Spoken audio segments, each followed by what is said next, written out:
Sur invitation de son homologue japonais Shinzo Abe, le Premier ministre Nguyễn Xuân Phúc et son épouse, accompagnés d'une haute délégation du Vietnam, sont arrivés le 27 juin à Osaka pour participer au sommet du G20 et effectuer une visite officielle au Japon. Le Premier ministre Nguyễn Xuân Phúc a assisté à plusieurs sessions lors du 14e sommet du G20. Au cours du débat sur l'innovation, il a souligné que le Vietnam considérait l'économie numérique comme l'un des principaux moteurs de la croissance et qu'une stratégie nationale sur la transformation numérique sera mise en place à la fin 2019.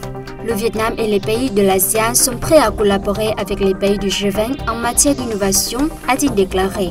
En marge du sommet du G20, le chef du gouvernement vietnamien a rencontré le 22 juin les dirigeants du monde. Les dirigeants ont exprimé le souhait de resserrer les liens avec le Vietnam et ont félicité le pays pour son élection au poste de membre non permanent du Conseil de sécurité de l'ONU pour le mandat 2020-2021. Ils ont également affirmé le soutien à la présidence vietnamienne de l'ASEAN en 2020.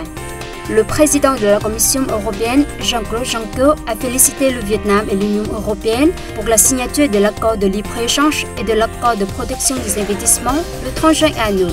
Il a espéré que les deux parties s'efforceraient de faire approuver les accords cette année par le Parlement européen afin d'apporter des avantages à leurs citoyens et à leurs entreprises.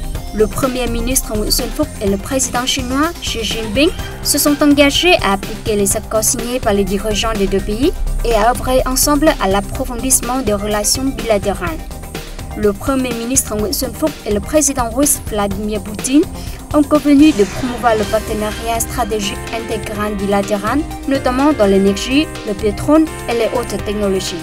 Le Premier ministre Nguyễn Xuân Phúc et le président américain Donald Trump ont discuté des priorités de la coopération bilatérale dans le commerce et l'énergie. Le président américain a plaidé pour un commerce bilatéral plus équilibré avant de saluer les efforts consentis par le gouvernement vietnamien dans la lutte contre les fraudes commerciales.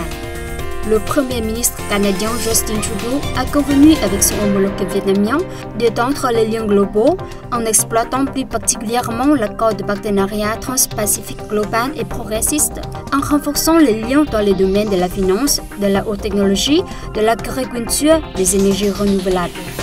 Il a également promis d'intensifier la collaboration dans le domaine de l'éducation. Le président chilien Sébastien Piñera a exprimé le souhait de renforcer davantage les liens avec le Vietnam dans le cadre bilatéral et multilatéral.